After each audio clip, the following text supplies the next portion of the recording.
Selamat malam, saudara-saudara. Kita mulai saja, sudah jam 7 malam ya. Ayo minta tolong Eman berdoa. Elison, panggilannya Eman ini. Baik, mari kita berdoa. Tuhan, kami bersyukur untuk malam hari ini. Kami tahu Engkau Allah yang dapat menyertai kami di sepanjang hari dan di sepanjang hidup kami. Dan kami bersyukur Tuhan, malam hari ini lewat pertemuan ini kami mau belajar sesuatu. Kami percaya apa yang kami pelajari saat malam hari ini melalui komunitas, melalui grup ini, kami percaya Tuhan menaruh di dalam hati kami, hati yang melayani, pikiran untuk-Mu, dan kami percaya Allah turut bekerja di dalamnya. Terima kasih Tuhan, kami akan belajar malam hari ini, para dosen, guru senior kami yang akan mengajarkan kami malam hari ini, kiranya Tuhan berikan mereka hikmat pengetahuan Engkau tambahkan dalam hati mereka. Terima kasih Tuhan, kami bersyukur Tuhan, malam ini kami siap belajar. Haleluya, amin. Ya, amin. Makasih Eman. Ya, hari ini kita melanjutkan Filipi pasal 2, Bapak Ibu Saudara. Ya, silakan Pak Bambang. Ya, baik.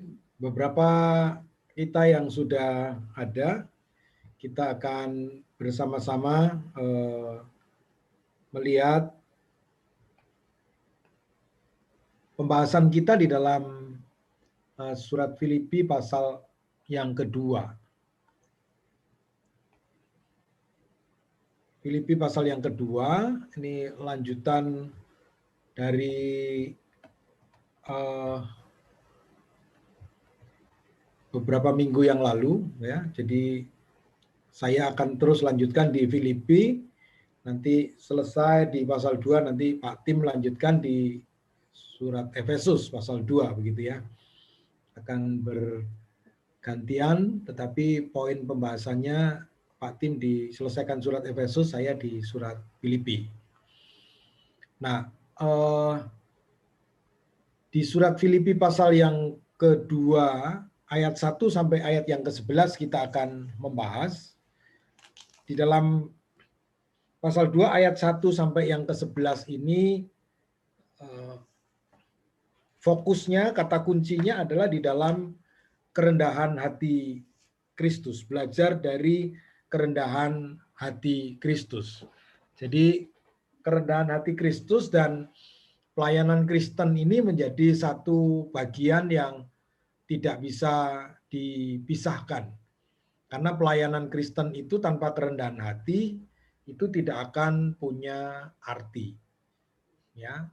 Jadi kerendahan hati itu betul-betul menjadi fondasi, menjadi dasar dari pelayanan Kristen itu sendiri.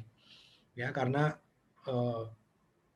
ini yang ngumpul ini adalah orang-orang yang punya hati, ya, yang ingin melayani, hidupnya yang memang ingin melayani.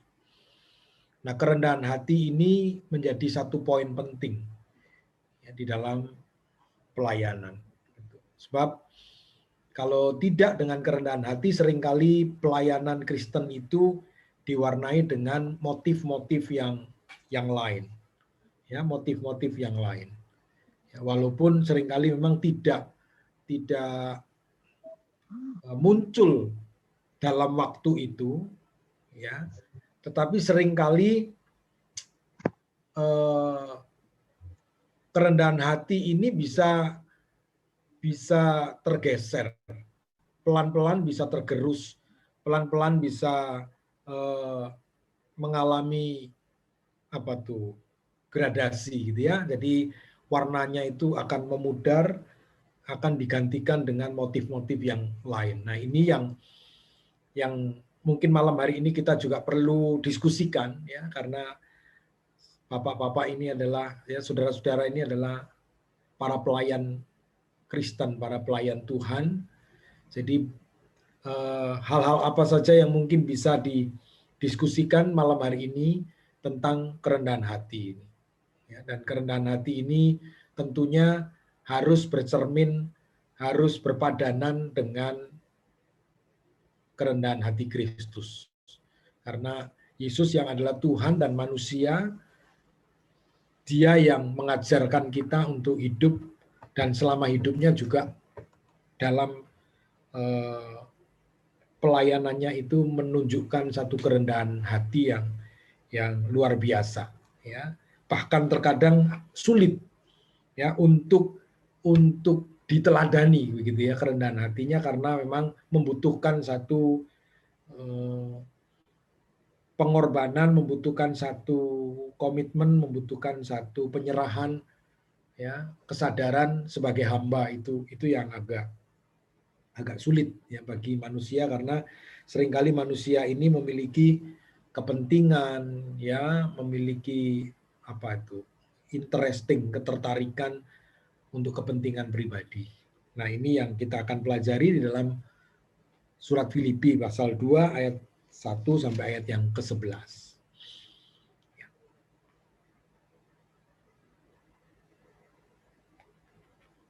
Oke. Nah, di dalam surat Filipi pasal 2 ayat yang pertama itu dikatakan, jadi karena dalam Kristus ada nasihat, ada penghiburan kasih, ada persekutuan roh, ada kasih mesra dan belas kasihan. Jadi karena dalam Kristus, gitu ya. Jadi selalu Rasul Paulus itu mengidentifikasikan orang-orang percaya itu dengan kalimat dalam Kristus, gitu ya. Jadi itu yang membuat kita memahaminya, surat-surat Rasul itu seringkali jika dia ingin berbicara kepada orang-orang percaya, itu selalu dikatakan kita ini adalah dalam Kristus.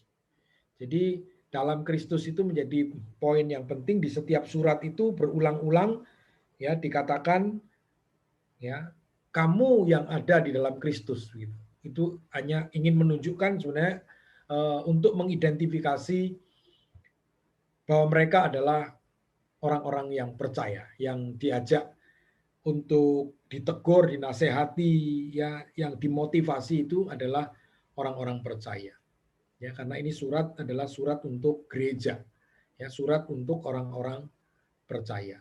Begitu. Seringkali jika orang membaca itu terlepas dari pemahaman konteks ini, kadang-kadang memikirkan bahwa surat ini diperuntukkan untuk orang kafir, diperuntukkan untuk orang yang di luar gereja. Seringkali penafsirannya, memahaminya akan menjadi salah. Ya, jadi kata dalam Kristus ini menjadi kunci bahwa sebenarnya Paulus sedang ingin berbicara kepada gereja, kepada jemaat, kepada orang-orang percaya. Ya.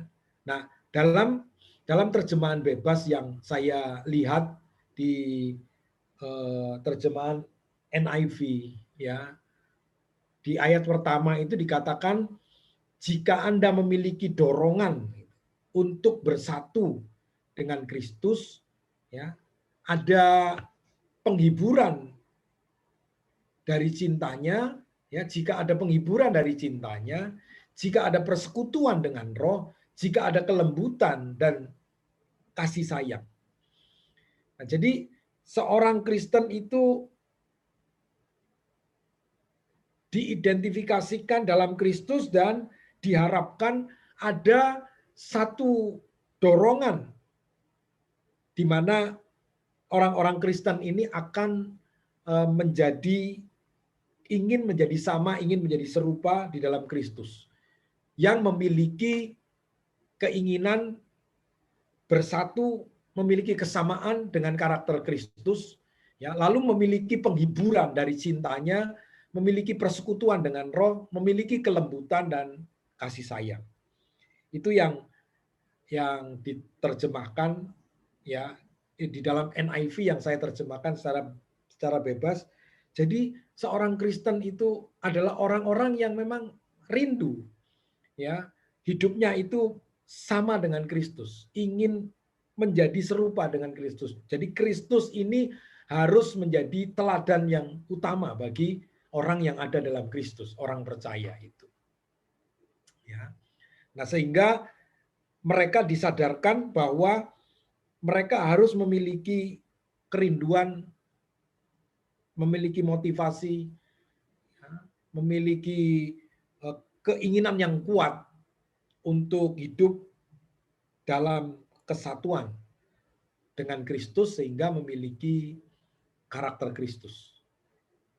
Jadi orang percaya harus tetap dalam persatuan yang penting dengan Kristus oleh iman. Ya, jadi dalam Injil Yohanes pasal 15 itu digambarkan sebagai ranting yang menempel pada pokok anggur. Itu yang sangat penting bagi seorang pelayan Tuhan, seorang percaya, seorang Kristen atau jemaat Tuhan. Ya, jadi tidak ada lagi perpecahan. Ya, jadi dorongan Paulus untuk mengirimkan surat ini sebenarnya ada. Paulus mendengar, ya karena ini surat dari penjara, ya Paulus tidak bersama-sama dengan orang Filipi, tetapi mendengar bahwa orang-orang yang ada, jemaat yang ada di Filipi ini ada sedikit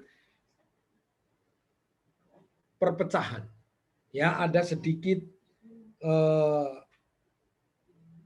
kesalahpahaman sehingga mereka ada dalam posisi yang tidak akur gitu ya, tidak sehati, tidak sepikir di dalam mereka melakukan pelayanan dan sebagai kehidupan orang-orang yang ada dalam jemaat itu ya, sehingga nanti kalau di pasal yang keempat itu nanti ya pasal penutup itu sebagai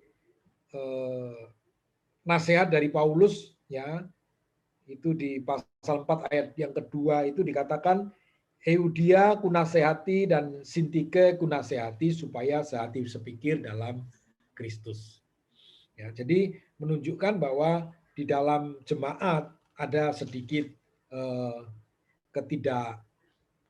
ketidaksehatian gitu ya, ketidaksepikiran. Nah, oleh sebab itu Rasul Paulus menginginkan supaya orang Kristen ya, yang ada dalam Kristus itu mengembalikan semua ya kehidupan cara berpikirnya itu seperti Kristus. Jadi Kristus menjadi teladan utama, ya menjadi figur utama. Sejauh mana kita memiliki kelemah lembutan, ya memiliki kasih, memiliki kerendahan hati itu harus disesuaikan dengan Kristus. Ya, sehingga ayat 2 itu dikatakan karena itu sempurnakanlah sukacitaku dengan ini. Ya. Sukacitaku, sempurnakanlah sukacitaku dengan ini. Hendaklah kamu sehati sepikir dalam satu kasih, satu jiwa, satu tujuan. Ya. Sehati sepikir dalam satu kasih, dalam satu jiwa, dalam satu tujuan. Jadi diminta untuk kembali kepada Kristus. Jadi kerendahan hati ini merupakan karakter yang utama dalam pelayanan. Ya, karena itulah yang harus kita pelajari dari Kristus. Ya, belajarlah kepadaku karena aku lemah lembut dan rendah hati. Gitu. Ya, kalau dalam perikop yang di terjemahan NIV itu dikatakan judulnya sebagai imitating Christ humility. Ya, imitating Christ humility. Jadi bagaimana kita ini mencontoh ya meniru kerendahan hati Kristus. Itu yang sangat penting. Ya, jadi Kristus itu harus menjadi teladan utama. Ya, nasihat, dorongan, semangat, punya dorongan semangat untuk sama seperti Kristus. Ya, sehingga jika kita pengenalan kita akan Kristus itu, kebersatuan kita dengan Kristus itu semakin baik, maka cara kita ya melakukan sesuatu ya, baik dalam nasihat, baik dalam penghiburan kasih, baik dalam persekutuan roh, baik dalam perasaan kasih mesra dan belas kasihan itu kita bisa miliki dalam Kristus. Gitu ya. Jadi penghiburan kasih ya itu harus menjadi akar dan harus menghasilkan buah. Ya, akar sekaligus buah. Kasih itu adalah akar sekaligus buah. Ya, jadi berdasar pada kasih, melakukannya dengan kasih dan berbuahkan kasih. Gitu ya. Jadi kekristenan itu pelayanannya starting point-nya, focusing point-nya, dan finishing point. Gitu ya. Jadi bagaimana memulainya dan bagaimana fokus dari perjalanannya dan bagaimana mengakhiri final ya. Jadi finishingnya itu tidak lain. Jadi kasih, kasih dan kasih. Itu yang perlu kita terus ya tanamkan dan terus mengembalikan ya, pola berpikir kita jika kita melayani Tuhan ya berjemaat ya atau melakukan bersama-sama di dalam pelayanan untuk kemuliaan Kristus. Ini yang harus kita lakukan. Ya. Lalu persekutuan roh. Ya. Ada persekutuan roh. Ya. Ada persekutuan yang dimaksud adalah koinonia. Ya. Bagaimana seseorang saling ya bisa merendahkan hati untuk dapat bersatu. Ya, karena kerendahan hati ini, persekutuan ini tidak mungkin terjadi tanpa kerendahan hati. Ya, di dalam level apapun, di dalam fase apapun, di dalam situasi apapun, ya, kerendahan hati ini akan menghasilkan satu persekutuan, karena persekutuan dalam roh ini berarti mereka berpartisipasi bersama, ya, dengan siapa? Ya, kalau istri dengan suami, ya, kalau jemaat dengan gembala, gembala dengan jemaat, atau jemaat dengan jemaat, begitu. Ini semua memerlukan kerendahan hati. Karena kalau tidak ada kerendahan hati, maka di ayat yang ketiga itu akan muncul mencari kepentingan sendiri dan puji-pujian yang sia-sia. Ya, itu akibatnya. Itu pasti ke sana. Ya. Lalu ada di dalam Kristus itu juga kita pelajari tentang kasih mesra. Ya, ada perasaan atau emosi yang mendalam. Ya, jadi bukan hanya sekedar berjalan bersama, bersekutu bersama, tapi memiliki perasaan yang sama, gitu ya. Jadi satu tubuh gitu, yang digambarkan satu tubuh itu akan merasakan kesakitan yang sama atau merasakan sukacita yang sama, gitu. Tidak terjadi kontradiksi ya antara tubuh yang satu dengan tubuh yang lain, gitu ya. Tubuh yang satu bersukacita, tubuh yang lain berduka cita. Itu tidak mungkin gitu ya. Jadi kalau tubuh yang satu berduka cita, pasti tubuh yang lain berduka cita. Ya, jadi analogi itu tidak bisa dibantah lagi. Nah, itu analogi yang sangat brilian, analogi yang diilhami oleh Allah ya di dalam firman-Nya itu dijelaskan bahwa kamu adalah tubuh Kristus.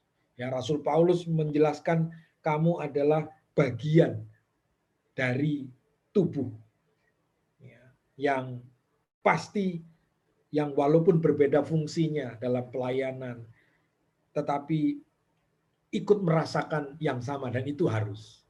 Ya, maka harus ada kasih mesra, ada perasaan, ada emosi yang mendalam untuk dapat mengerti tubuh yang lain itu sedang merasakan apa. Nah, di sini Rasul Paulus menginginkan supaya orang Filipi itu memiliki belas kasihan, ya, kasih mesra dan belas kasihan. Ya, jadi belas kasihan ini bagaimana sebenarnya menunjukkan sebagai karakter daripada Allah. Ya, karakter Allah itu adalah Allah yang compassion, ya, compassion yang berbelas kasihan. Gitu. Ya, bagaimana Allah itu mencari manusia, mereka datang kepada manusia, mencari orang berdosa, itu karena belas kasihan. Nah, maka seorang pelayan Tuhan harus memiliki bagian karakter ini. ya yang dimiliki oleh Allah, yaitu Allah yang berbelas kasih. Sehingga Allah itu dapat melakukan sesuatu yang rasanya juga agak mustahil dalam logika kita nanti kalau kita membaca di ayat yang ke-6 ya sampai ayat yang ke-8 bagaimana Allah itu berinkarnasi menjadi seorang hamba yang mengosongkan diri menjadi manusia yang hina, merendahkan diri, taat sampai mati di kayu salib. Jadi kalau tidak punya kerendahan hati, karakter belas kasihan, maka tidak mungkin pribadi yang mampu dan mewujudkan belas kasihannya itu sampai sejauh itu seperti yang dilakukan Kristus di dalam ayat yang ke-6 sampai ayat yang ke-8 itu. Ya. Nah, jadi itu adalah karakter Allah. Lalu untuk menggambarkan sebenarnya bagaimana orang Kristen harus memperlakukan satu sama yang lain. Ya, harus penuh dengan rasa belas kasihan. Ya, itu yang harus dimiliki. Ya. Nah, karakter ya dari gambar ya yang semula ya, yang diwujudkan di dalam kehidupan anak-anaknya itu di dalam kehidupan anaknya Yesus Kristus harus menjadi bagian kehidupan anak-anak Allah ya umatnya supaya memiliki dipulihkan gambar itu ya imitatio Dei itu gambar yang serupa dengan Allah itu adalah bagaimana meniru Kristus supaya kita dipulihkan. Ya, gambar Allah itu yang hilang itu saat kejatuhan dipulihkan melalui proses belajar meneladani kehidupan Yesus Kristus. Nah, di ayat yang kedua sampai ayat yang keempat, ya, itu adalah bagaimana kehidupan orang percaya secara pragmatis, ya, secara aplikatif, bagaimana mereka harus menjalani kehidupan bersama-sama sebagai jemaat, sebagai saudara seiman, atau sebagai pelayan Tuhan, itu adalah menjadi pertanyaan-pertanyaan yang sangat sulit, yaitu tentang mempertahankan kesatuan dalam persekutuan Kristen. Nah, ini yang harus sebenarnya diperjuangkan gitu. Ya. Jadi gereja itu bukan persoalan-persoalan show off. Ya, gerejaku ini hebat luar biasa gitu ya. Kalau kita ini ya Bapak Ibu yang sesama hamba Tuhan yang melayani seringkali saya itu mencoba untuk tidak menjadi sombong dengan kondisi gereja kita, tapi juga tidak menjadi minder dengan gereja kita gitu. Karena kalau ketemu dengan pendeta-pendeta itu yang ditanya itu yang macam-macam gitu ya, gitu ya. Jadi ya umpamanya saja ditanya gini, Pak, gerejamu layar sudah pakai LED ya gitu. Oh belum Pak. Gitu. Nah itu kan pertanyaan yang saya tidak tahu itu pertanyaan dari bermotif apa gitu ya, bermotif apa gitu ya. Tapi saya mencoba untuk tidak menjadi sombong dengan gereja yang mungkin dalam kondisi yang sederhana, atau saya juga tidak akan menjadi minder untuk gereja-gereja yang ya di Surabaya ini kan, atau bahkan di Indonesia ini juga gereja berlomba-lomba untuk jadi gereja yang tanda kutip itu jadi gereja yang mega church. Ya, mega church itu bukan dalam arti konotasi yang baik. Kalau konotasi yang baik oke, tapi kadang-kadang konotasinya itu dalam bentuk-bentuk ya keduniawian gitu ya, kemegahan, ya fasilitas dan lain sebagainya. Ya. Jadi sebenarnya bagaimana gereja itu mempertahankan kesatuan dan persekutuan itu yang sebenarnya penting. Ya. Nah, kita lihat jadi beberapa gereja itu yang tidak memperhatikan persekutuan dan kesatuan itu, mempertahankan kesatuan dan persekutuan itu, maka seringkali dalam hal yang tidak didasari oleh kerendahan hati dan motif yang tepat, maka seringkali bisa pecah. Ya. Jadi gereja Filipi ini ada ke arah sana, ya, ke arah sana. Sebab itu di ayat 2 dan ayat yang keempat itu Rasul Paulus mengatakan supaya sehati, sepikir, satu kasih, satu jiwa, satu tujuan. Ya, tidak mencari kepentingan sendiri, tidak mencari puji-pujian yang sia-sia. Sebaliknya, hendaklah dengan rendah hati seorang menganggap yang lain lebih utama daripada dirinya sendiri. Dan janganlah tiap-tiap orang hanya memperhatikan kepentingannya sendiri, tetapi kepentingan orang lain juga. Gitu ya. Nah, satu hal yang pragmatis yang diminta oleh Paulus, engkau harus memiliki perasaan itu, menghindari hal-hal yang akan memberikan potensi perpecahan, dan supaya setiap orang Kristen, tiap-tiap orang Kristen itu dapat rendah hati dan menganggap seorang akan yang lain lebih utama daripada dirinya. Nah, ini sebenarnya tantangan yang sangat sulit. Ya. Apakah kita mampu menempatkan orang lain lebih utama, bukan kepentingan diri sendiri dan lain sebagainya? Nah, itu sulit. Ya, kita tidak ngomong level jemaat lah.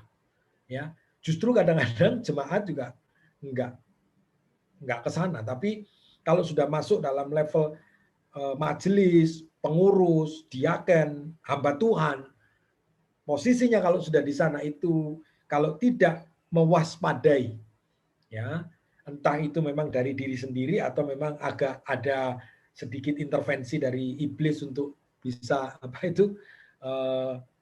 memanas-manasi itu ya. Kalau orang Jawa bilang itu dikileni gitu ya. Ya, jadi diapain itu? Ada istilah yang lain apa sih yang tahu ya? Saya takut kalau bukan orang Jawa itu enggak tahu, dikileni gitu ya. Kalau adu jangkrik itu harus gitu ya, supaya dipanas-panasi. Nah, ini ya.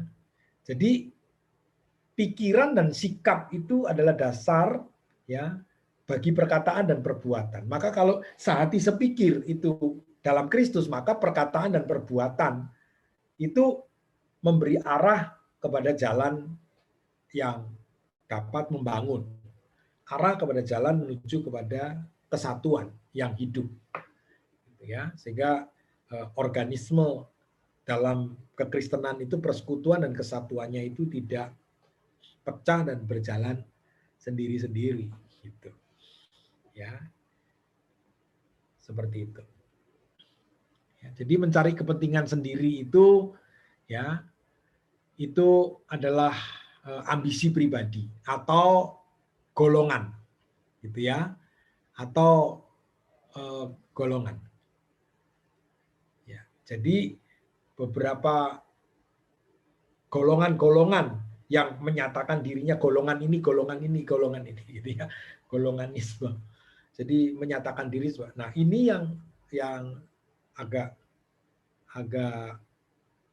sulit untuk ada dalam persatuan, begitu ya. Ya, gereja atau hamba Tuhan ini harus mewaspadai satu-satu bagian yang mungkin berpotensi untuk membawa kepada satu ambisi pribadi atau ambisi golongan atau kepentingan diri sendiri dan lain sebagainya. Ini juga harus diwaspadai. Ya, karena ada seringkali perbedaan-perbedaan gitu ya. Perbedaan bisa dogma, bisa doktrin, bisa liturgi, ya, bisa pengakuan iman gitu ya, bisa berbeda dan lain sebagainya gitu. Karena muncul berbagai macam perbedaan. Ya. Tapi selama itu bukan yang prinsip, saya pikir tidak perlu terlalu dibesar-besarkan. Ya, kalau memang itu prinsip baru kita mau pertahankan. Tapi tidak mengklaim diri kita adalah yang lebih hebat, lebih benar dan lain sebagainya gitu ya. Kadang-kadang butuh waktu, ya, butuh waktu untuk menyesuaikan, butuh waktu untuk yang berbeda dengan kita itu berpikir kembali, ya, ya. Jadi diharapkan memang bukan dengan pikiran untuk menghancurkan, tapi bagaimana pikiran untuk membangun. Nah, kalau kepentingan sendiri, ambisi yang terjadi di dalam surat Filipi yang dikatakan sebagai eritheia itu, ini adalah satu sikap yang tidak akan memberikan persekutuan yang membangun, ya, nasihat yang membangun, perasaan, emosi yang membangun, tetapi kadang-kadang memang untuk ambisi pribadi, untuk kepentingan pribadi. Ya. Jadi ini yang kita perlu juga renungkan. Jadi rendah hati itu merupakan terjemahan untuk satu kata bagi orang Yunani mengandung pikiran tentang semangat yang nista dan rendah. Jadi bagi orang Yunani, ya, kata rendah hati itu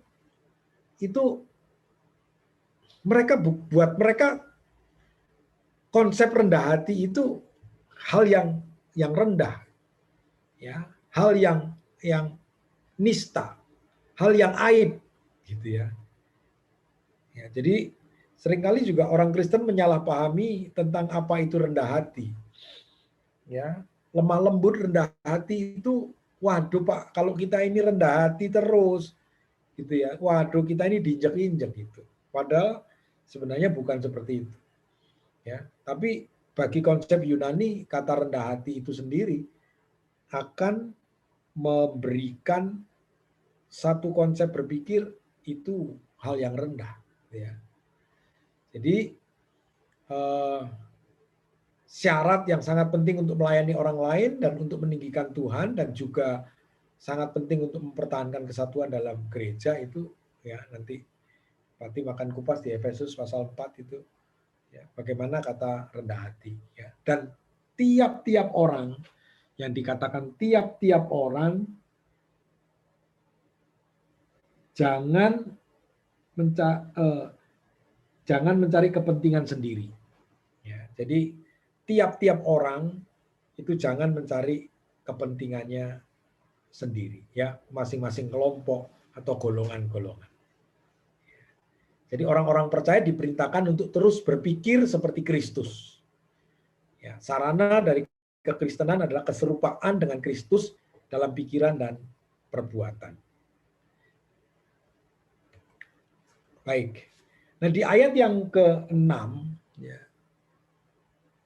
di ayat yang ke-6, ya, saya mengutip beberapa penafsir, ya, nanti kita bisa diskusikan.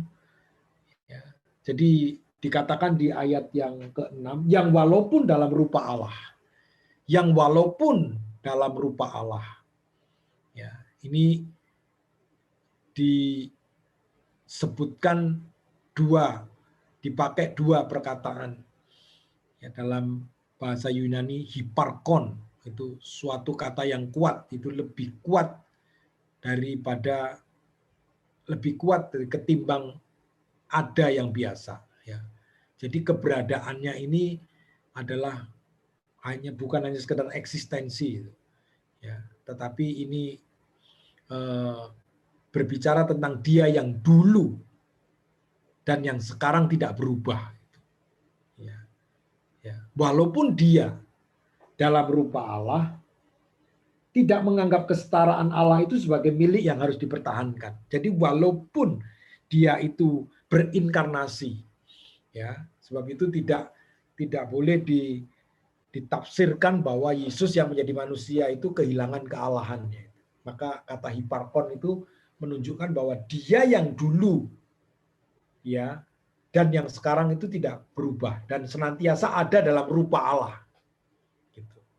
Tetapi yang walaupun dalam rupa Allah itu dia harus menjadi sama ya dengan manusia. Itu bukan sebagai milik yang harus dipertahankan. Tetapi kata ini mengindikasikan, menunjukkan bahwa bukan Allah yang menjadi manusia itu lalu berubah. Ya. Kesatuan antara kealahan Kristus dengan kemanusiaan Kristus itu sesuatu yang tidak bisa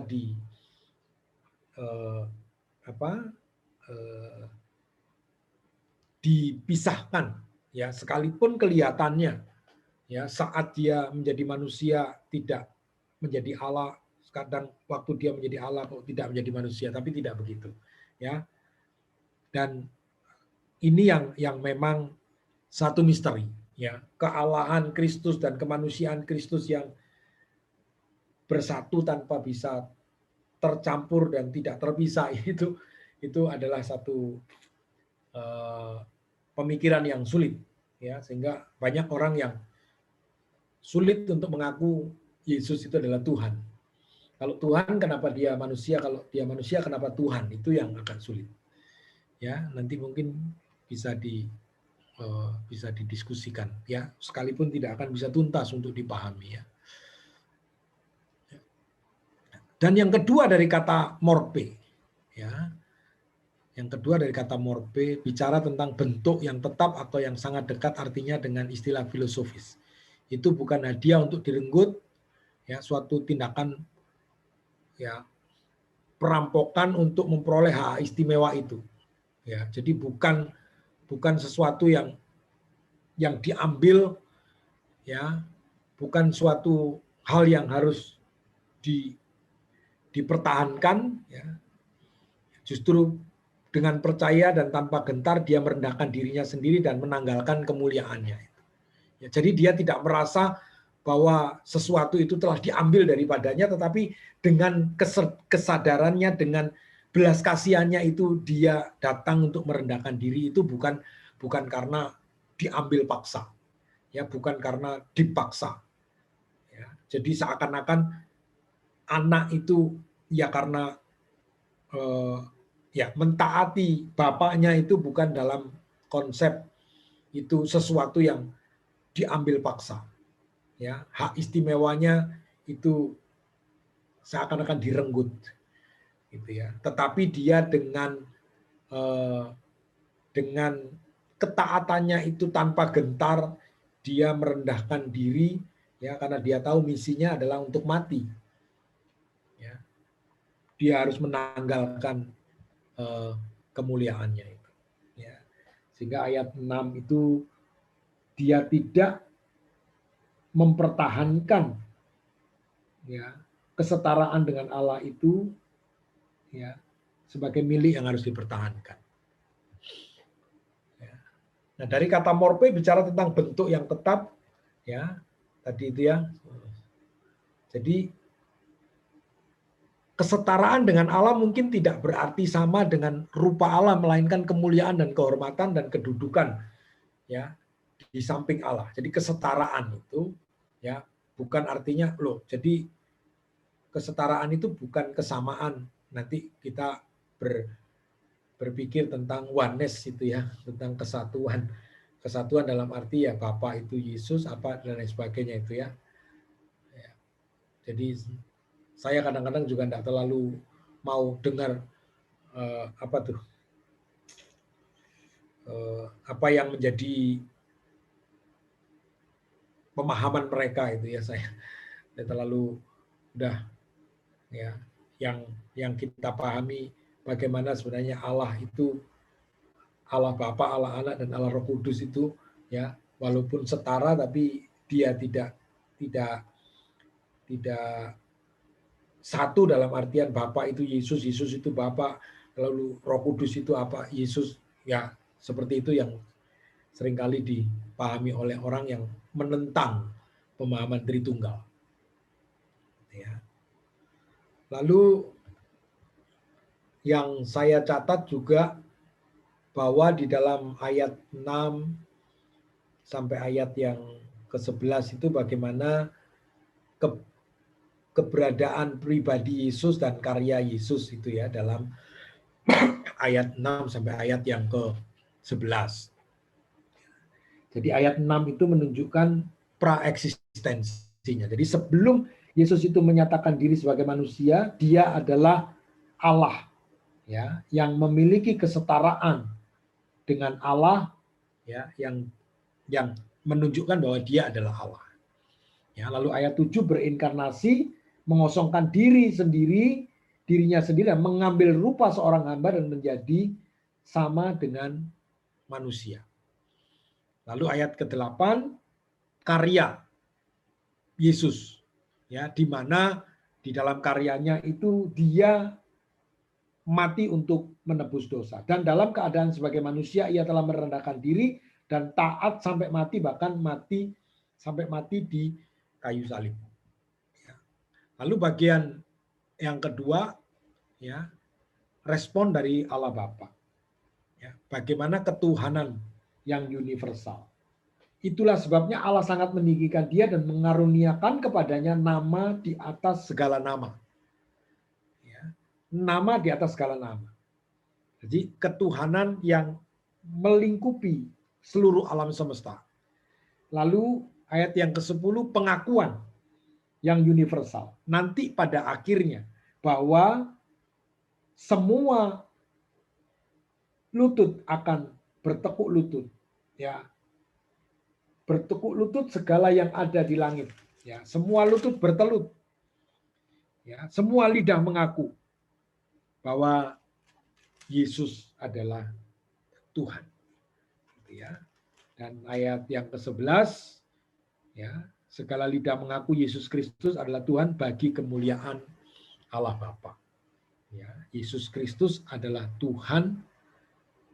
Ya, itu adalah satu pemberian atau gelar yang tertinggi yang akan dinyatakan ya mungkin nanti pada akhir daripada dunia ini, semua orang akan bertekuk lutut dan lidah akan mengaku.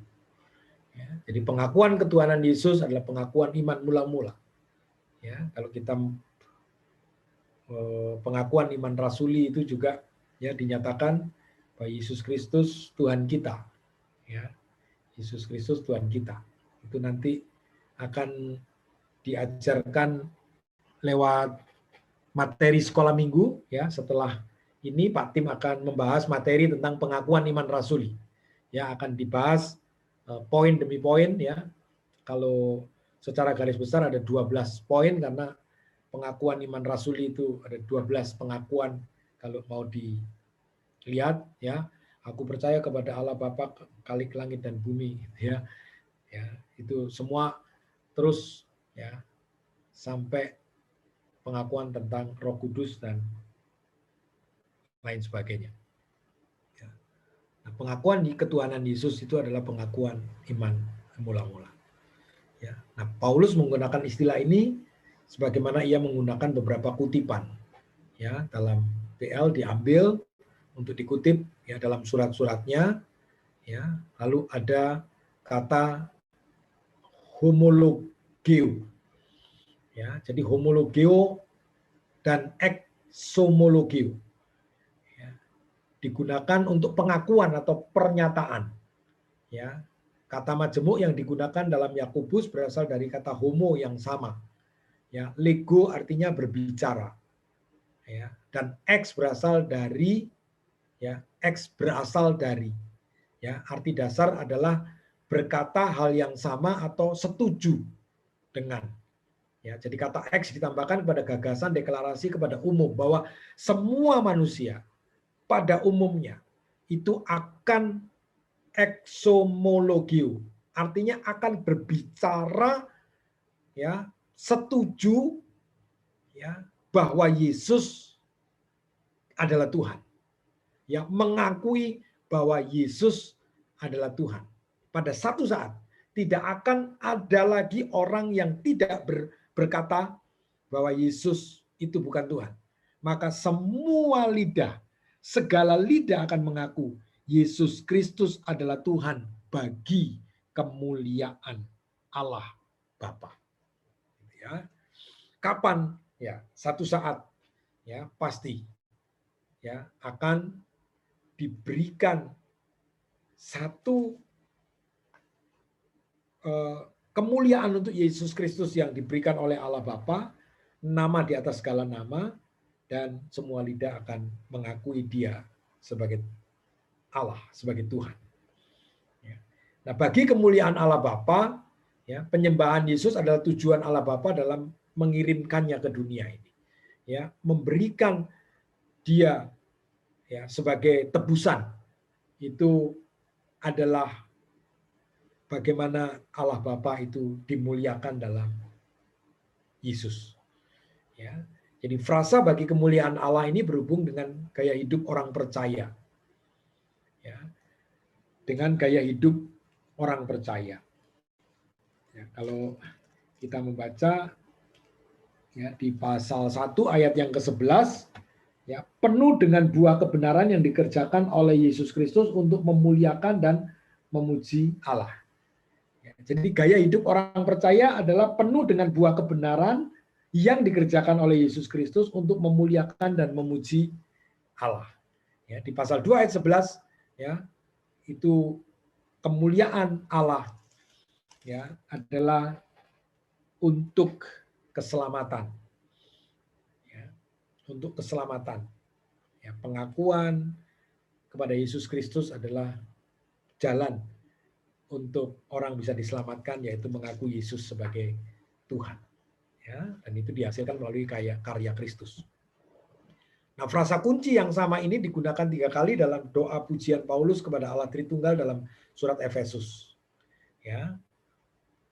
Jadi pada akhirnya Yesus akan mengembalikan segala kuasa, otoritas, pujian kepada Bapa yang memilikinya. Jadi semua yang dikerjakan adalah bagi kemuliaan Allah Bapa. Ya. Nah, saya pikir sampai di sini bagian-bagian yang kita bisa diskusikan mungkin dalam waktu yang ada. Ya, saya kembalikan kepada Pak Tim. Ya, terima kasih Pak Bambang atas pemaparan materinya. Nah, saudara, di Filipi pasal 2 itu kita diingatkan ya, gereja diingatkan, yaitu supaya memiliki kerendahan hati seperti Kristus. Kenapa? Karena kecenderungan manusia itu memang sombong, saudara ya. Apalagi dalam konteks pelayanan, gereja. Tadi pertanyaan yang dilontarkan sama Pak Bambang, apakah sudah punya LED sebesar itu? Waduh, saudara, itu kalau saya tanya itu harganya 250 juta loh, Bapak Ibu. Ya, saya pernah ditanya juga, saya jawab tunggu LCD saya putus. Kalau LCD-nya di gereja putus baru ganti. Ini belum putus, saya bilang gitu. Nah, jadi saudara, untuk apa gitu ya? Terus lampu ada nggak cahayanya yang, waduh, itu sekali putus itu 2.500.000 itu. Saya pernah tanya ya. Jadi saudara, nah jadi diingatkan rendah hati seperti Kristus karena kecenderungannya kita ini sombong ya. Oke, yang kedua, kesatuan. Nah, sebab kalau gereja semakin besar, kecenderungan untuk perpecahan itu sangat mudah, saudara-saudara. Makanya jemaat Filipi juga dinasihati supaya sehati, sepikir, ya, seperasaan seperti yang ada di dalam diri Kristus. Karena memang itu tadi, saudara, perpecahan selalu menghantui gereja, ya. Itu yang harus diingat. Nah, lalu yang berikutnya kita mendapatkan yang walaupun dalam rupa Allah, sebenarnya secara sederhana ya Allah itu sendiri. Nah, ini memang keunikan dari teologi Kristen ya, saudara-saudara. Satu-satunya yang tidak dimiliki oleh yang lain. Satu pribadi, tetapi punya dua natur, yaitu Allah dan manusia, saudara-saudara, ada di satu pribadi. Nah, tadi sudah dikatakan Pak Bambang, hypostatic union, jadi kesatuan yang tidak terpisahkan, yang tidak bisa tercampur.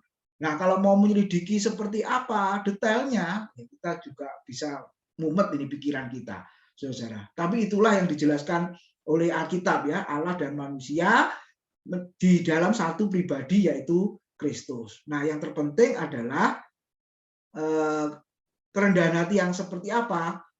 Allah yang mulia menjadi manusia hamba. Ya, Allah mau jadi manusia saja sudah hina sebenarnya. Apalagi di pemikiran orang Yunani, orang Gnostik itu ya materi itu jahat, Allah itu roh, itu kudus. Jadi roh yang kudus mau jadi materi yang jahat itu buat apa? Nah, apalagi Yohanes loh pasal 1 berkata dan firman itu telah menjadi manusia. Itu sebenarnya nggak mungkin. Nah, justru Yohanes itu muncul dan berkata justru yang kau yakini tidak mungkin, itu mungkin. Ini buktinya. Firman itu telah datang menjadi manusia dan diam di antara kita.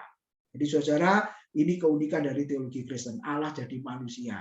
Manusia yang seperti apa? Dari lahir di tempat yang hina, hidup pun melayani Yohanes 13, memakai jubah hamba, bahkan matinya pun kematian yang hina, saudara-saudara.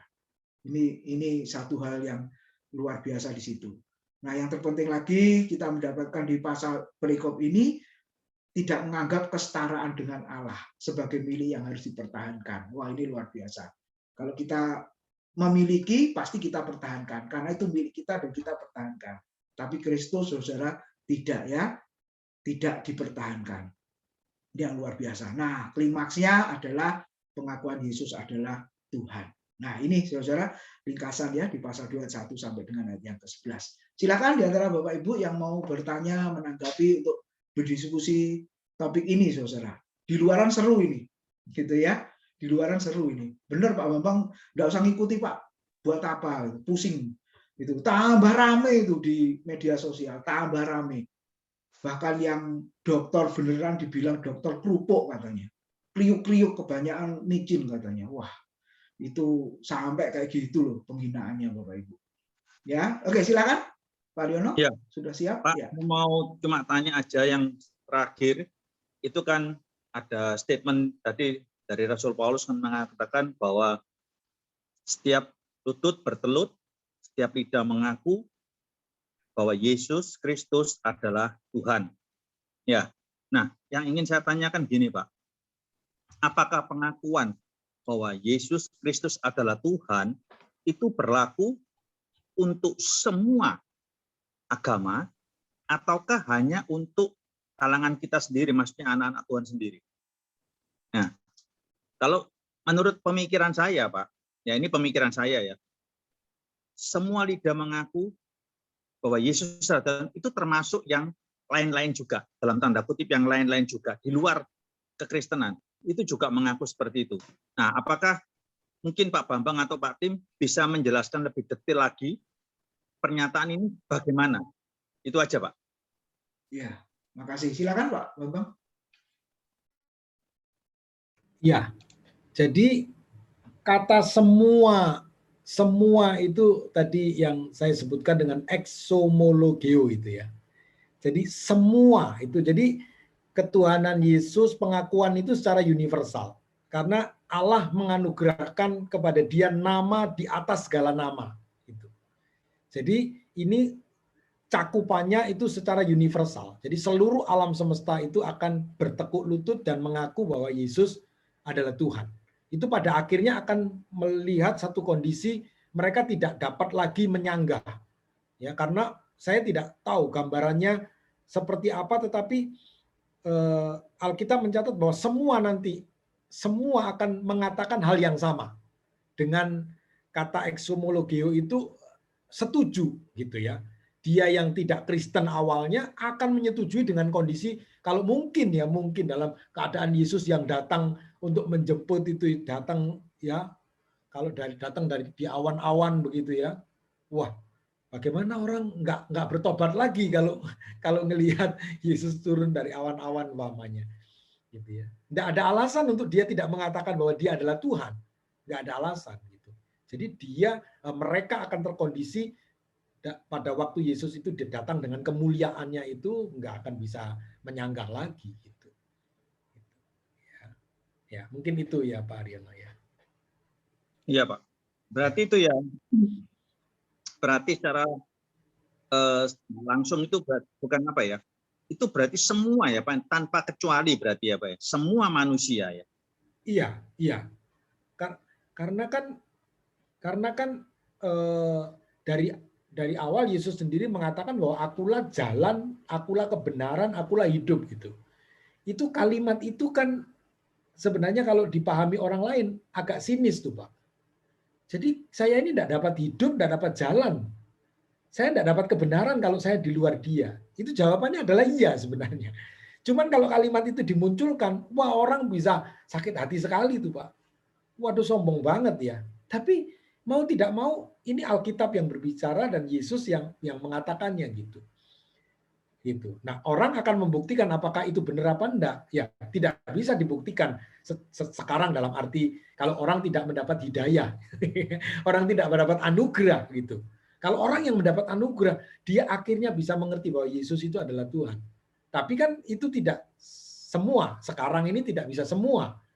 Ya, karena ada orang yang melecehkan dia, ya, menghina, ya, jadi nyinyir apa gitu ya. Ya, tapi satu saat yang dikatakan di pasal yang ke-10 ayat ke-10 dan ayat ke-11, satu saat nanti semua lutut akan bertelut, semua lidah akan mengaku. Nah, itu kondisi yang mereka sudah tidak dapat berdalih lagi gitu ya.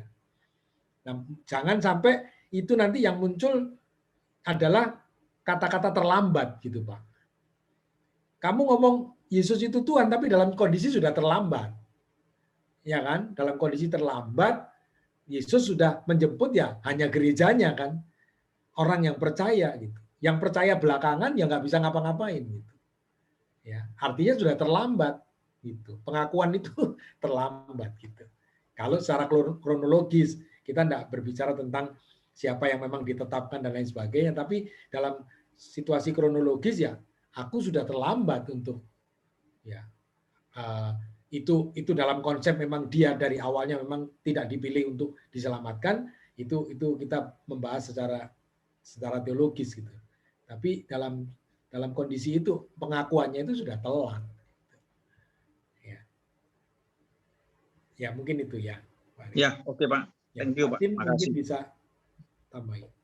Ya, jadi eksklusif dalam arti bukan sombong. Jadi orang mengatakan sombong kok hanya melalui Kristus saja.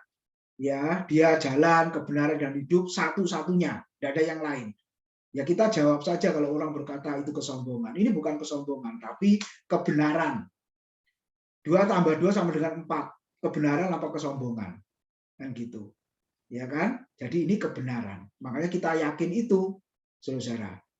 Oke, benar yang disampaikan Pak Bambang, nanti suatu saat ya terlambat. Mereka mengaku Yesus adalah Tuhan terlambat. Waktu dia datang kembali ya. Seperti itu. Toh kenyataannya di surga, ya memang dia asalnya dari surga, kan kita mengatakan tidak ada seorang pun yang pernah naik ke surga, kecuali dia yang pernah turun dari surga, yaitu anak manusia. Dia kembali ke sana. Dan nanti kalau sudah di sana, menyediakan tempat bahasa yang mudah kita mengerti ya, saudara, aku akan datang kembali kepadamu. Nah, kalau sudah datang kembali kepadamu, ya ini secara pribadi, yang meninggal duluan itu, lalu membawa kamu di tempat, ini yang penting, di mana aku berada. Kan kesatuan itu. Kesatuan dengan Kristus yang tidak bisa terpisahkan. Nah, itu ya. Oke, itu kebenaran, bukan kesombongan. Seperti itu. Oke, silakan yang lain, Bapak Ibu mau menambahkan juga boleh, silakan supaya kita berdiskusinya lebih lagi ya. Topik kita ini kristologi. Ini penting sekali ini. Saudara, Filipi ini kaya sekali ya kristologi. Kristusnya kuat sekali di situ. Ya, silakan saudara. Silakan yang mau menambahkan juga boleh dari materi yang ada, mungkin dari konsep yang lain, mungkin memperkaya ya pemahaman kita bersama. Silakan.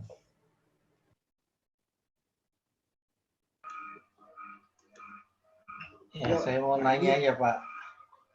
Ya. Saya mau nanya sehubungan dengan Filipi 2 ayat 5 sampai 8 itu. Nah, itu dikatakan bahwa supaya kita dalam hidup kita itu berpadanan dengan Kristus. Yang walaupun dia dalam rupa Allah, tapi tidak menganggap kesetaraan dengan Allah sebagai milik yang harus dipertahankan, melainkan telah mengosongkan dirinya sendiri dan mengambil rupa seorang hamba dan menjadi sama dengan manusia. Dan dalam keadaan sebagai manusia, ia telah merendahkan dirinya dan taat sampai mati, bahkan sampai mati di kayu salib. Nah, yang mau saya tanyakan ketika dia mengambil rupa seorang manusia itu mengosongkan diri atau bahasa itu kenosis ya, mengosongkan diri kenosis, mengambil walaupun dia serupa dengan Allah. Nah, itu keadaan kondisi dia bagaimana naturnya? Apakah keilahiannya itu kosong? Karena ada hamba Tuhan yang mengatakan waktu dia mengosongkan diri itu benar-benar kealahannya kosong. Akhirnya dia menjadi seutuhnya manusia karena Allahnya kosong. Tadi memang sudah dijelaskan kealahan dan kemanusiaannya tidak dipisahkan ya. Tidak dipisahkan. Tapi ada pengajarannya sekarang akhirnya dengan dia mengambil rupa seorang manusia itu kealahannya kosong, benar-benar dia menjadi manusia seutuhnya.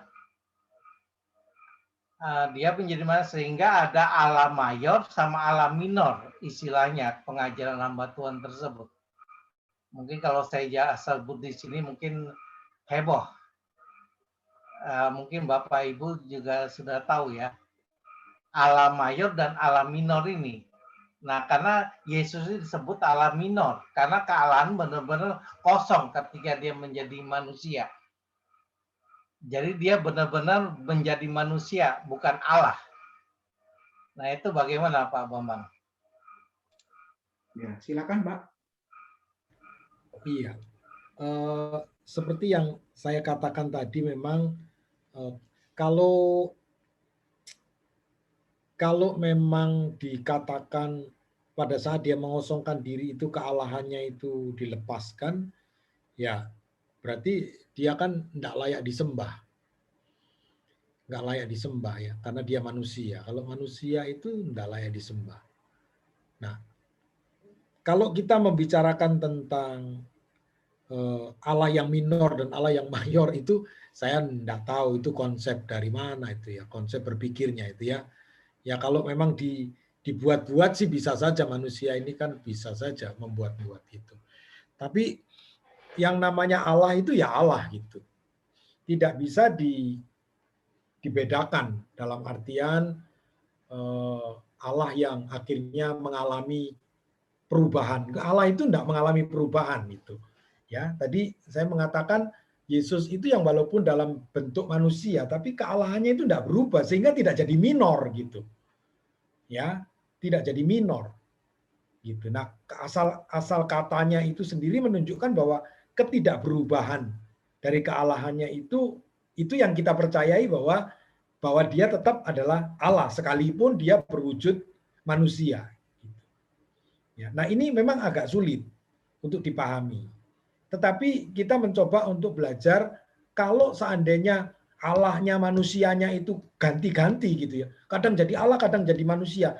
Itu tidak dalam artian kalau dia jadi manusia Allahnya hilang, kalau dia jadi manusia Allahnya hilang, kalau dia jadi Allah manusianya hilang kemana gitu ya. Gitu. Nah, jadi tadi yang dikatakan Pak Tim dengan hipostasis itu adalah kita akhirnya mengambil kesimpulan bahwa kemanusiaan dan kealahannya itu tidak akan bisa terpisahkan.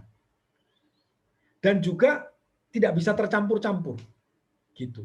Nah, itu memahaminya seperti apa? Saya nggak bisa jawab lagi. Ya. Karena itulah misteri dan keunikan daripada pribadi Yesus. Gitu.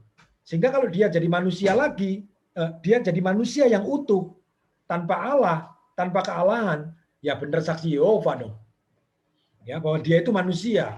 Kalau dia di dunia ini menjadi manusia atau bidat-bidat yang lain, gitu. Bahwa Yesus ini kadang-kadang sebenarnya dipahami sebagai Allah, manusianya semu, bisa begitu, gitu.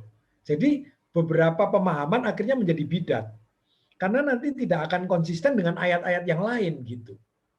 Ya, tidak dengan ayat-ayat yang lain, gitu. Nah, saya nggak tahu nanti pemahaman Allah yang mayor dan minor itu ujungnya kemana, aplikasinya kemana, ya kaitannya dengan ayat-ayat yang lain itu kemana pada saat Yesus itu nyata bahwa dia sebagai Allah gitu ya. Jadi dia itu jadi tidak kadang-kadang. Kalau memikirkan itu dia kadang-kadang jadi Allah, kadang-kadang jadi manusia. Itu konsep yang sebenarnya agak ya secara manusiawi ya masuk akal, tapi itu konsep tidak akan konsisten dengan pemahaman ayat-ayat yang lain gitu. Ya. Tapi sejauh mana untuk kita menjelaskan benar-benar jelas tentang kealahan Yesus dan kemanusiaan Yesus, ketritunggalan Allah itu nggak bisa sampai jelas. Ya, selebihnya adalah bagaimana iman itu harus berpikir gitu. Ya, nah Ya, kalau Allah memang itu bisa ini dipikirkan apa? kita repot. Memang apa? Konsep ini diajukan dalam rangka menentang Tritunggal. Ya, Ya, anti Tritunggal. Jadi konsep ini yang dikeluarkan oleh PES ya. Yang mungkin Bapak Ibu tahu ya. Ya. Itu akhirnya dia cetuskan sebagai Allah mayor sama Allah minor itu. Waktu Yesus mengosongkan diri benar-benar kosong katanya. Bahkan kealahannya juga kosong. Ini suara saya kok double ya. Ya. Jadi iya. Jadi kalau kita mau konsisten berpikir tentang pelajaran apa itu doktrin tentang Allah gitu ya. Jadi keberadaan Allah itu yang dalam kondisi marah pun itu kasihnya nggak hilang kok. Ya kan? Jadi Allah itu utuh gitu. Jadi kalau berpikir secara manusia, kita ini kalau marah itu bisa kasihnya kita hilang gitu kan. Keadilannya bisa hilang gitu. Tapi Allah itu kan kalau kita pahami, begitu dia murka, kasihnya tetap ada di situ, keadilannya tetap di situ, begitu sempurna. Ya, sehingga marahnya itu betul-betul marah yang tidak berdosa gitu, karena dia di situ semua. Manusia itu marah bisa berdosa itu kan karena pada waktu marah itu kasihnya hilang, keadilannya hilang sehingga ngaco gitu kan. Nah, akhirnya jadi dosa. Waduh, berat juga. Paulus mengatakan kalau kamu marah nggak apa-apa tapi jangan sampai berdosa. Nah, itu kan bagaimana? Gitu ya. Nah, memang itu yang harus diwaspadai. Nah, pemahaman-pemahaman seperti ini karakter ilahi itu yang memang agak sulit. Ya, karena dia Allah kita tidak bisa menyamai. Tapi paling tidak bagaimana kita meneladani Kristus gitu ya. Itu sangat luar biasa. Ya. Terima kasih Pak Bambang. Ya baik, thank you. Ya, makasih. Pak Nahum bergabung sama kita, kondisi ada di rumah sakit itu luar biasa loh. Waduh, cepat sembuh Pak. Semangat. Wah, luar biasa nih Pak Nahum ini. Ya. Padahal sudah izin nggak ikut tapi benar-benar ikut malam hari ini, luar biasa ya. Semoga cepat pulang dari rumah sakit Pak Nahum. Semoga cepat sembuh. Ya, jadi persoalan mengosongkan diri, terjemahan lain itu menghampakan diri. Ini memang istilah ini ya. Kalau kita berpikir kosong itu berarti dari penuh lalu kosong, ya kan? Lalu kalau hampa, ya ada tempat tapi nggak ada apa-apanya, ruang hampa kan begitu. Nah sebenarnya ini istilah saja. Apa maksud dari mengosongkan diri? Kalau kita melihat di dalam ayat-ayat tadi, ya supaya bisa mati, gitu ya. Jadi itu hanya istilah mengosongkan diri atau kenosis tadi, itu artinya supaya bisa mati. Nah gitu aja kalau sederhananya seperti itu ya. Oke, sebab kalau enggak bisa mati, enggak mungkin disebutkan mengosongkan diri atau menghampakan diri atau istilahnya kenosis itu tadi, saudara. Nah ini sekali lagi keunikan itu tadi. Ya mau jelasin kayak apa, belum tentu orang lain bisa memahami memang, saudara. Itu, tapi itulah yang diajarkan Alkitab seperti itu ya, keunikannya. Oke, silakan yang lain, Bapak Ibu.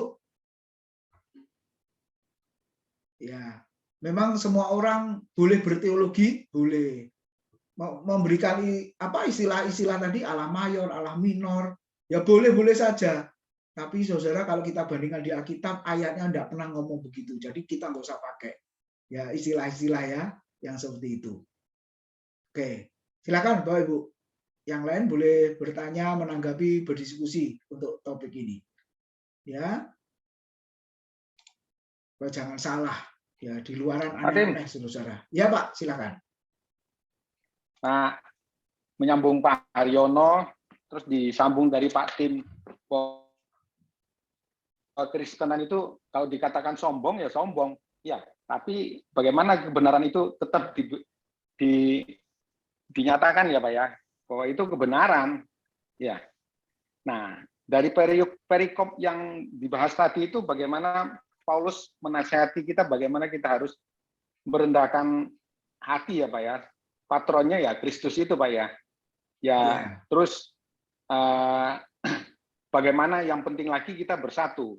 Nah, memang Paulus sudah luar biasa ya menasihati kita ya. Kita di lapangan, pada saat di lapangan kalau menginjil ya pasti dicibir Pak sama orang-orang ya, karena boleh dikatakan ego ya Pak, egois tanda kutip ya Pak ya. Tadi karena kesombongan rohani itu satu-satunya ya hanya Yesus ya.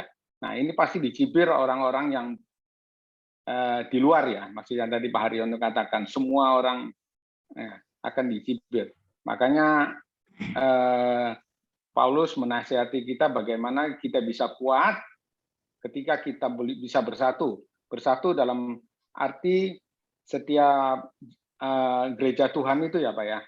Boleh bersatu supaya saling nasihati, saling perhatikan satu dengan yang lainnya, Pak ya. Nah, tapi tetap bagaimana Yesus itu patron bagi kita yang dia begitu tinggi, mau merendahkan diri, ya. Mungkin yang saya tangkap dari perikop malam hari ini Pak. Ya, terima kasih sekali lagi kita sudah diingatkan.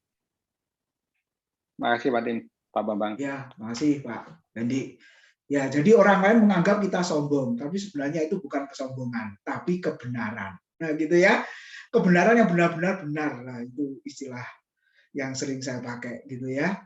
Nah, orang lain belum tentu bisa terima memang, kecuali dapat anugerah yang tadi Pak Bambang sampaikan ya. Seperti itu. Oke, yang lain Bapak Ibu silakan. Terima kasih Pak Bendi tanggapannya. Satu lagi Pak Tim.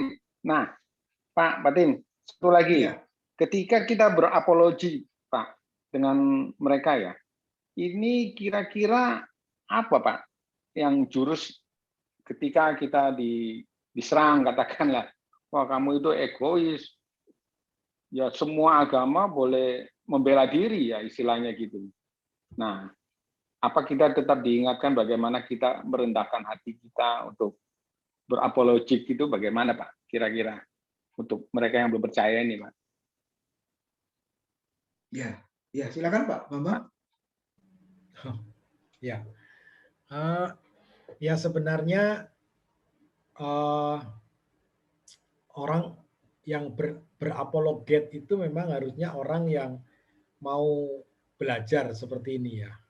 Artinya dia paling tidak mengerti, mengenal, ya, karena ada peran-peran daripada Kristus, peran daripada Roh Kudus, dan sisi-sisi mana yang orang akan pertanyakan di dalam iman Kristen itu. Sehingga pada waktu orang bertanya tentang iman Kristen, dia bertanyanya dari sisi pandang yang seperti apa. Gitu. Karena orang kan punya paradigma yang berbeda-beda, punya perspektif yang berbeda tentang kekristenan. Ya, orang Kristen sendiri aja punya perspektif yang macam-macam, apalagi orang luar kepada iman Kristen. Itu pasti punya cara pandang yang berbeda-beda. Nah, sehingga kita perlu memperlengkapi pemahaman kita, sehingga pada waktu pertanyaannya itu kita tahu dari perspektif mana dia akan mempertanyakan iman Kristen, kita akan menjawab dari alur yang tepat. Sehingga tidak menimbulkan perdebatan dan bisa perkelahian itu pertengkaran. Ya, gitu. Jadi kita perlu tahu nih arah dia menanyakan ini dari sisi yang mananya. Atau paling tidak kita memahami dia bertanya ini untuk mau tahu atau emang untuk mau menjatuhkan. Kalau memang dasarnya ingin menjatuhkan, ini akan debat kusir, Pak, nggak akan selesai. Dijawab pun nggak akan selesai karena memang motifnya itu hanya ingin menghina, menjatuhkan, gitu dan lain sebagainya. Ya, tapi di luar itu maka kita tetap berapologet, kita tetap akan menjelaskan tentang apa itu iman Kristen, dan selebihnya kita harus tahu motifnya apa. Kalau memang motifnya dia memang betul-betul mau tahu, pasti dia akan dengan sangat menerima, merespon dengan baik. Tapi kalau dasarnya memang menjatuhkan, ya pasti tidak akan selesai. Nah, yang utama memang kita dulu yang harus memperlengkapi pemahaman dengan baik, dengan tepat. Sehingga kalau pemahaman kita ini agak komprehensif untuk memahaminya, ya, maka pada waktu pertanyaan itu muncul, kita tahu nih jalurnya dari mana perspektif dia bertanya, sehingga kita tidak perlu menjelaskan yang panjang lebar sehingga sebenarnya tidak menjawab esensi daripada apa yang dia tanyakan. Ya, mungkin seperti itu, Pak Fendi. Ya, di luar daripada pertolongan Roh Kudus, ya, meminta pertolongan Roh Kudus untuk memberi hikmat. Di luar daripada itu, kita secara pribadi mesti seperti itu. Tapi itu semua pertolongan Roh Kudus yang bisa memberikan hikmat. Sekalipun kadang-kadang mendadak Roh Kudus menolong kita kalau kita memang ingin bersaksi, ingin memberitakan kebenaran iman Kristen. Ya. Gitu Pak Tim. Ya, yang utama menghindari debat kusir tadi itu Pak ya. Bagaimana kita bisa menguasai diri itu ya. Sayang kadang-kadang kita ngotot itu sebenarnya dia bukan cari tahu, tapi dia hanya sekedar ingin menjatuhkan, menghina apa gitu ya. Itu perlu kita tahu dulu itu. Ya, silakan Pak Tim kalau mungkin ada tambahan. Makasih Pak Bambang. Ya, jawabannya di 1 Petrus ini Pak Pendi, 1 Petrus 3 ayat 15-16 itu. Nah, itu ya, jadi ayat kuncinya berapologetika, berapologia itu di sini. 1 Petrus 3 ayat 15 dan 16. Yang berbunyi demikian, tetapi kuduskanlah Kristus di dalam hatimu sebagai Tuhan. Jadi bahasanya Pak Bambang tadi, kita terlebih dahulu memiliki pemahaman tentang Kristus ya. Mempercayai bahwa dia adalah Tuhan satu-satunya dalam hidup kita, itu penting. Dan siap sedialah pada segala waktu untuk memberi pertanggungan jawab kepada tiap-tiap orang yang meminta pertanggungan jawab dari kamu tentang pengharapan yang ada padamu. Nah ini, tetapi haruslah dengan lemah lembut dan hormat dan dengan hati nurani yang murni, supaya mereka yang memfitnah kamu karena hidupmu yang saleh dalam Kristus menjadi malu karena fitnahan mereka itu. Jadi ada dua hal, kita memahami Kristus, dan yang kedua, pemahaman itu apa istilahnya? Ada dalam hidup kita, ya istilahnya kesalehan kita.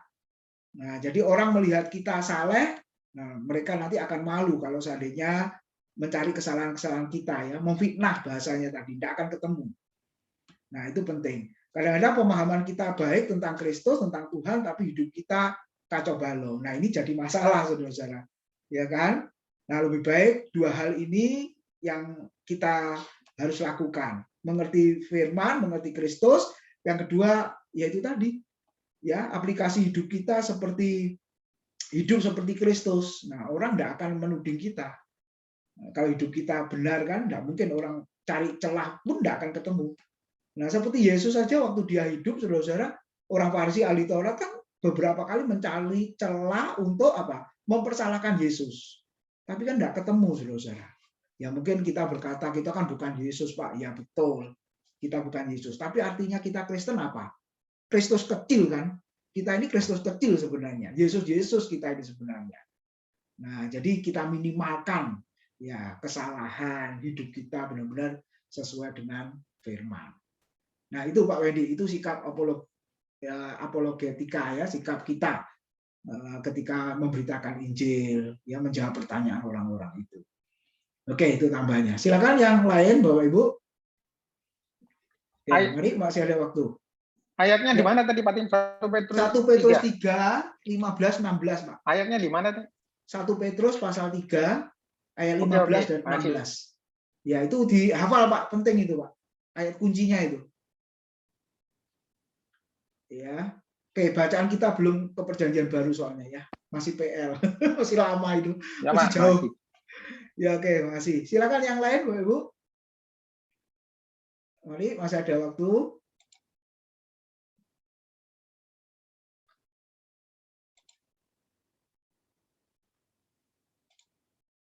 Ya, silakan. Enas. Ini jadi jauh ini. Eman, ayo silakan.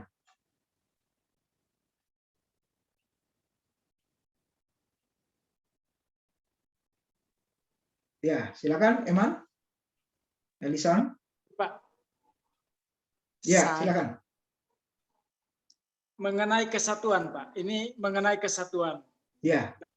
Pelayanan ini tentu ada banyak masalah.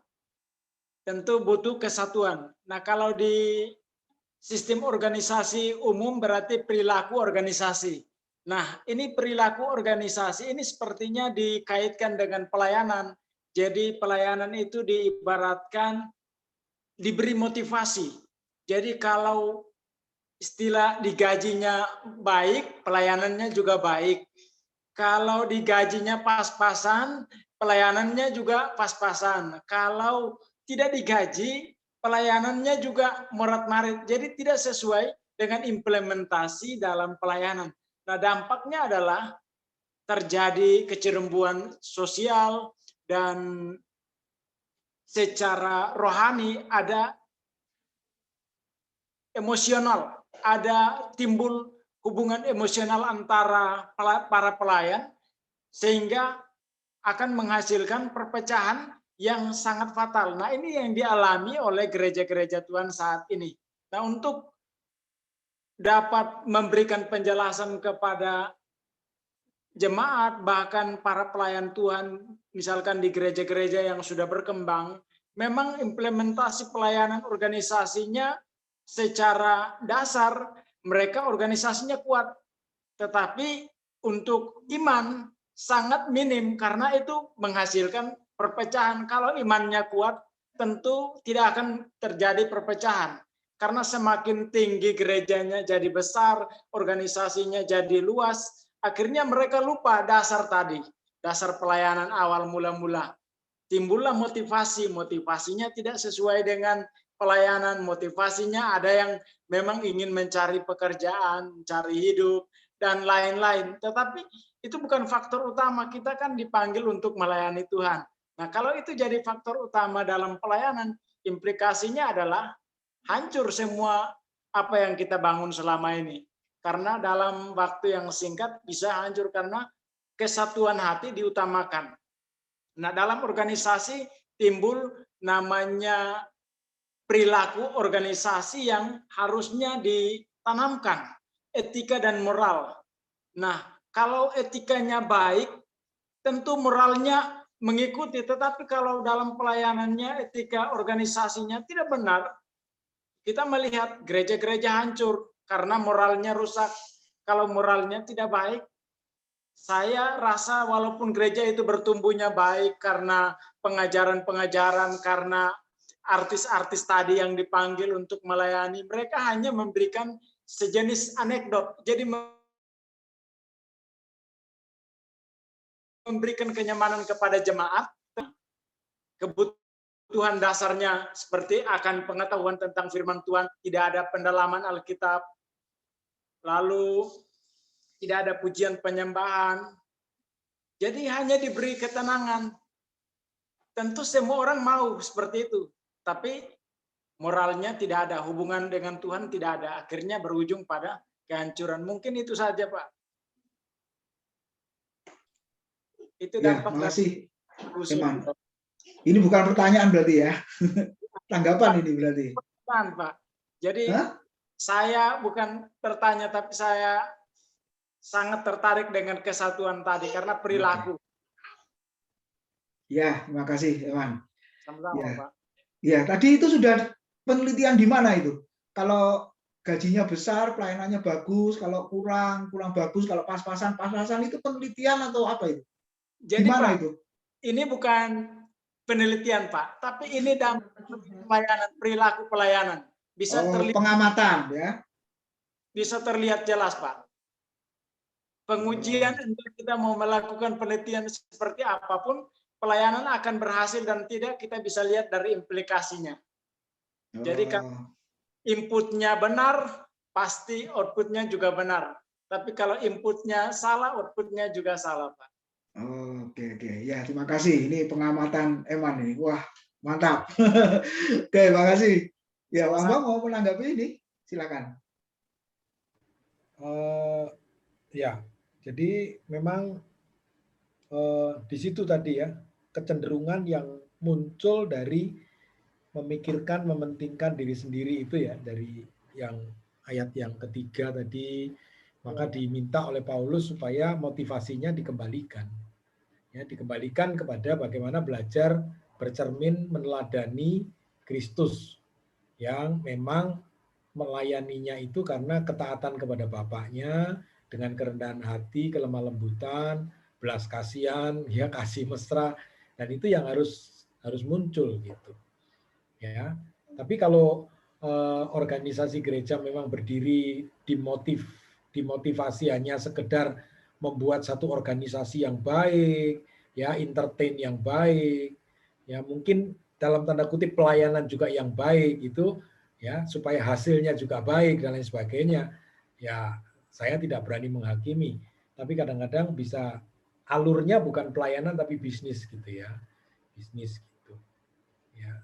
Nah itu memang nanti kalau bisnis ya tadi itu munculnya orang-orang yang punya motivasi yang tadi itu. Jadi dia sebenarnya jangan ke gereja, dia harusnya ke pom bensin.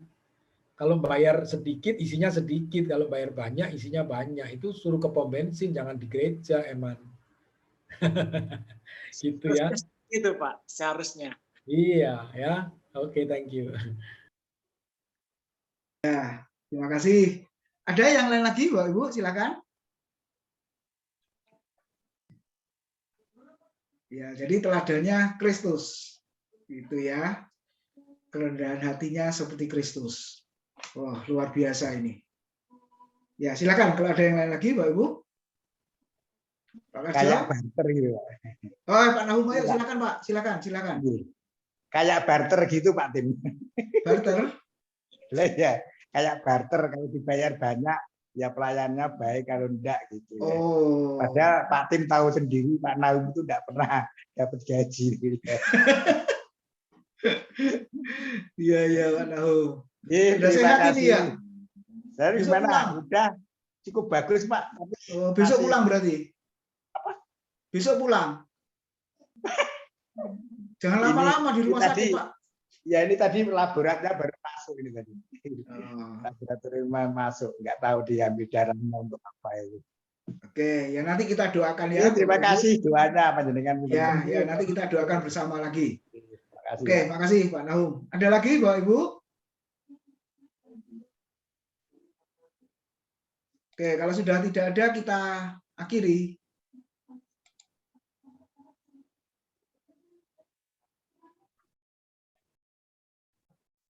Ya, Eman masih ada yang mau disampaikan?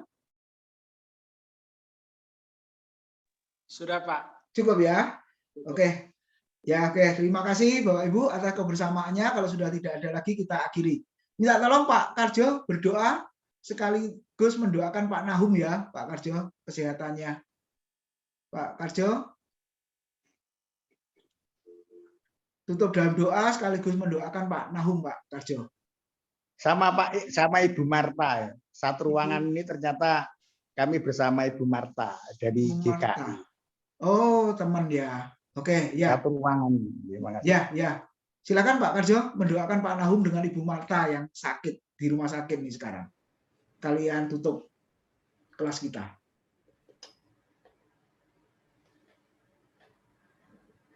Pak Nahum minta doa apa, Pak? Kesembuhan, Pak. Pulang dari rumah sakit, Pak. Ada di rumah sakit itu. Iya, sama Ibu Marta tadi. Ya. Ya, mari satu dalam doa. Bapa kami dalam surga, malam hari ini kami bersyukur kepadamu seberapa banyak firman yang kami dapat. Seringkali kami tidak mampu untuk menangkap apa yang Tuhan mau. Oleh karena itu kami terus belajar, biarlah kami juga boleh mengerti apa yang Tuhan mau dalam hidup ini. Oleh sebab itu, di dalam persekutuan belajar Alkitab ini merupakan satu, yaitu kehidupan di dalam hidup kami semuanya.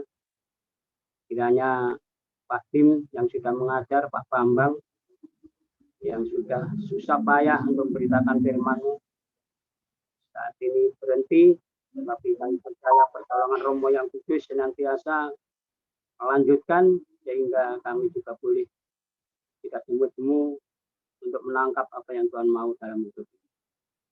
Terima kasih. Secara khusus kami juga berdoa bagi Pak Nahum yang sedang dalam pemulihan kesehatannya. Kami percaya biarlah Tuhan senantiasa memberikan pemulihan melalui obat-obatan, melalui jaman Tuhan. Tuhan juga memberikan kesembuhan dengan baik dan sempurna.